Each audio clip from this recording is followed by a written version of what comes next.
Hello mga ka-idol, andito naman ako sa area ng plan ko kasi mamamalansya na naman uli ako. Kaya sa lahat ng mga OFW dyan, kumain muna kayo bago magtrabaho. At saka bago din kayo magtrabaho, magdasal muna din kayo. Magpasalamat kayo kay Lord sa lahat ng mga blessing at saka sa lahat ng mga binibigay niya sa ating pamilya. Kaya mga OFW, ingat lagi. And then shout out ko sa lahat ng mga followers ko at saka sa non-followers ko.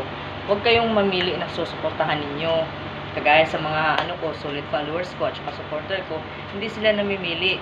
Kaya kayong mga baguhan or mga sikat na, huwag naman sana kayong mamili na susuportahan ninyo.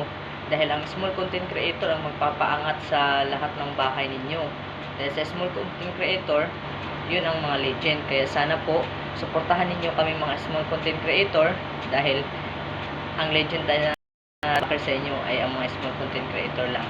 Kaya sana po, huwag niyo po kaming i-scroll, tapusin niyo po ang video at saka mag-proper engagement po kayo.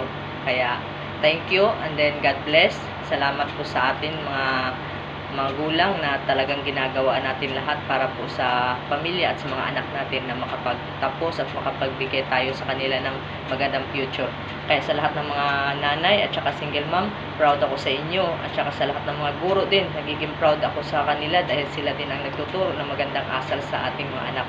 Kaya shout out ka Ma'am Myla May sa iyo at saka Nayema, shout out sa iyo Sisi na i-bless natin yung business mo na talagang lumago pa po. Lagi akong nagdadasal sa inyo lahat at saka kay Ma'am Annie Jing Villaflor, shout out sa iyo Sisi Kambok, shout out sa iyo din Claire Book, shout out din. Tsaka Manok ni Talia, shout out. Tristoni, Kois Ben Vlog, sa lahat po ng mga talagang sumusuporta lagi sa akin. Talagang lubos ako nagpapasalamat sa inyo. Thank you. God bless po sa atin lahat. Bye bye.